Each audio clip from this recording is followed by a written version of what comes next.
Kenapa ini terjadi padaku, Begawan Parasurama? Pengetahuanku, kemampuanku, kenapa semua menjauh dariku?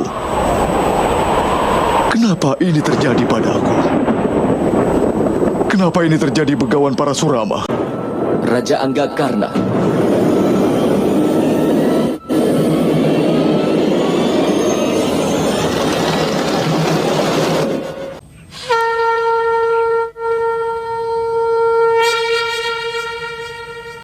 Cobalah kau ingat kata-kata Begawan Parasurama sebelumnya.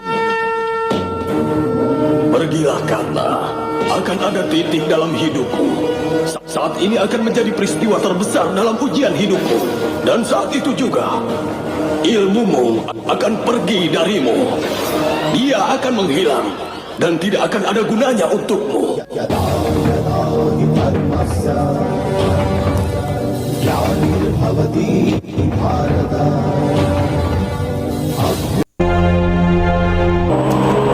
Pengetahuan yang dikumpulkan dengan cara menjauhi moral akan selalu meninggalkan manusia di saat krisis.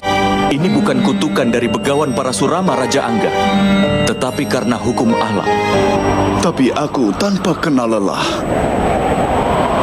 selalu berusaha mendapatkan pengetahuan. Lalu bagaimana aku bisa melupakan pengetahuanku itu? Kenapa kau berusaha untuk mendapatkan pengetahuan itu, Raja Angga? Apakah kau mengerti pentingnya pengetahuan? Saat mendapatkan pengetahuan, apakah kau berkeinginan untuk bisa berguna di masyarakat? Atau kau ingin mendapatkan pengetahuan hanya demi balas dendam atas hinaan terhadap dirimu? Sebenarnya, untuk bisa mendapatkan pengetahuan, seseorang tidak perlu terlalu bekerja keras. Hanya dengan konsentrasi dan pengabdian saja sudah cukup. Krishna menasehati Karna bahwa mencari pengetahuan dengan alasan ingin dihargai dan menjadi yang terhebat adalah salah. Dan kehebatan akan semakin menjauhinya jika hal itu terjadi.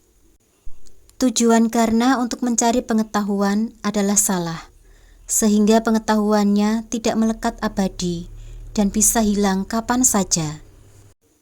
Raja Anggakarna masih belum bisa melupakan penghinaan masyarakat kepadanya. Basudewa Krishna menenangkan anak rada ini dengan petuah-petuah yang sangat dalam. Seseorang yang bisa mendapatkan pengetahuan dengan mengerti nilainya pasti hebat dalam bidangnya. Tapi seseorang yang menginginkan pengetahuan dengan tujuan untuk mendapat sesuatu akan terus bersaing sepanjang hidupnya untuk membuktikan dirinya yang hebat. Tapi dia tidak akan pernah jadi hebat. Kau juga punya pengetahuan dengan tujuan tertentu. Meski memiliki perlindungan dari dewa, kau tetap tidak bisa menenangkan pikiranmu. Kau tetap saja ingin bersaing dengan Arjuna yang kini sudah semakin jauh, Raja Angga. Kenapa aku tidak bisa menjadi yang hebat, Basudewa? Kenapa aku harus berkompromi dengan hidupku ini? Masyarakat ini selalu menghancurkan semua kemungkinanku. Mereka tidak memberikan rasa hormat pada kekuatanku. Mereka tidak mau menerima mimpiku. Mereka selalu menghinaku dengan memanggilku sebagai anak kusir. Pergilah kau anak kusir, dengarkanlah ayahmu, karena dia tahu orang sepertimu tidak punya kemampuan.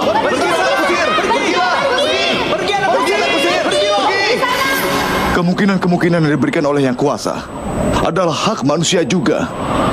Basudewa, lalu kenapa masyarakat ini mengasingkan seseorang dari haknya sendiri? Seluruh hidupku ini, aku telah memberikan untuk mereka yang malang, Basudewa. Aku bahkan tidak menyimpan apapun untuk keuntunganku sendiri. Manfaat sejati dari membagi kekayaan untuk menguntungkan pemberi amalnya, bukan yang menerimanya.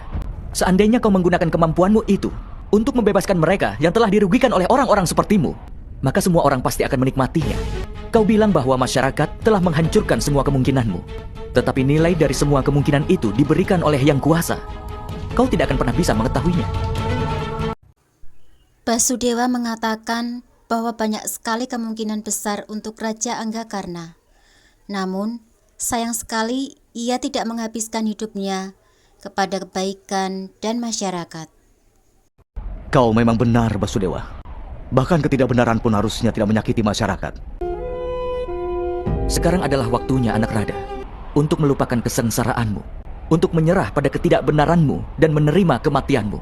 Dan semua ini semata-mata demi kesejahteraan masyarakat dan dirimu juga, anak Rada. Lalu kenapa aku yang disalahkan, Basudewa? Jika ketidakpuasan terlahir bersamaku, jika aku memang mampu, dan jika aku mencoba mendapatkan hakku dengan kekuatanku ini, apakah aku melakukan kesalahan, Basudewa? Kau memiliki kemungkinan-kemungkinan itu. Kau memiliki kemampuan. Dan kau tahu seperti apa rasanya penderitaan. Tapi kau tidak mengabdikan hidupmu untuk orang lain. Kau malah mengabdikan seluruh hidupmu kepada orang seperti Duryudana. Dia tidak memiliki apapun kecuali hanya ketidakbenaran. Basudewa menegur Raja Angga karena memilih mengabdikan hidupnya untuk Duryodana yang tidak memiliki apapun selain ketidakbenaran. Kau juga menjadi bagian dari dosa dari membuka pakaian Pancali. Kau tidak bisa menghargai ibumu sendiri. Kau bahkan mampu menghabisi putra dari adikmu sendiri. Dan hari ini dengan hilangnya kebenaranmu itu, maka hilanglah seluruh pengetahuan dan kepuasanmu itu. Kau disiapkan untuk mati di tangan adikmu sendiri. Kau memang benar, Basudewa.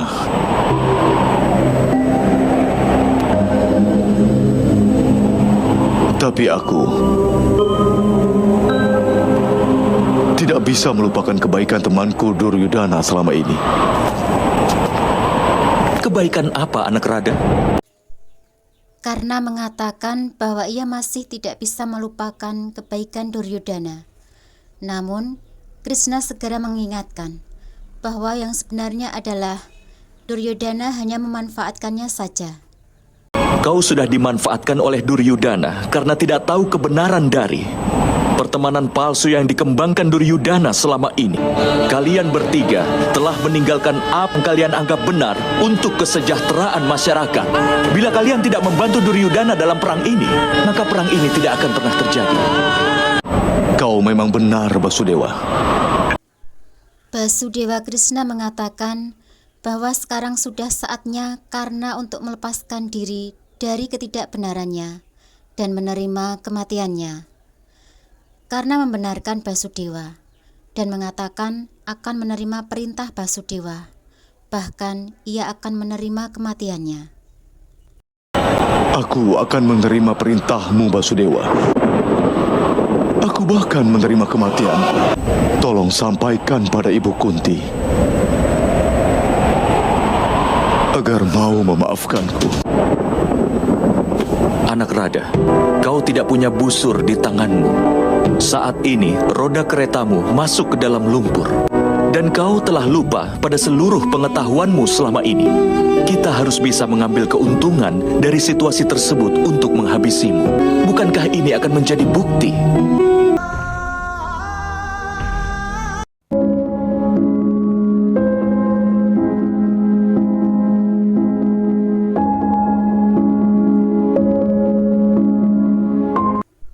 Basudewa Krishna menjalankan lagi dunia seperti semula.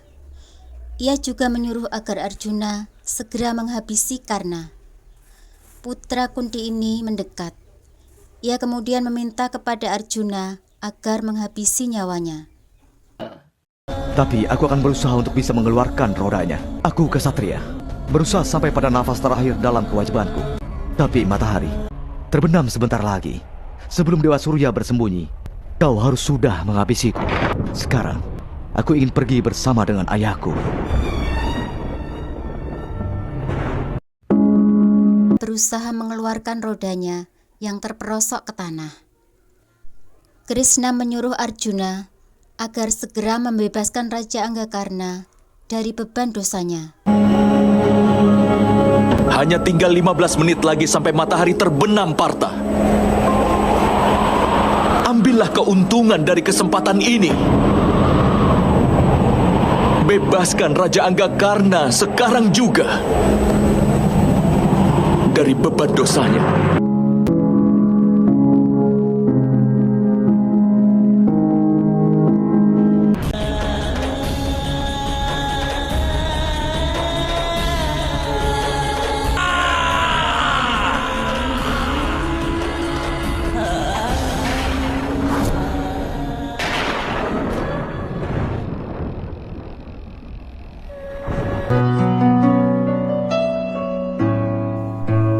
Demikianlah detik-detik gugurnya Raja Anggakarna, seorang kesatria agung yang dikenal karena keberanian, kemurahan hati, dan kesetiaannya.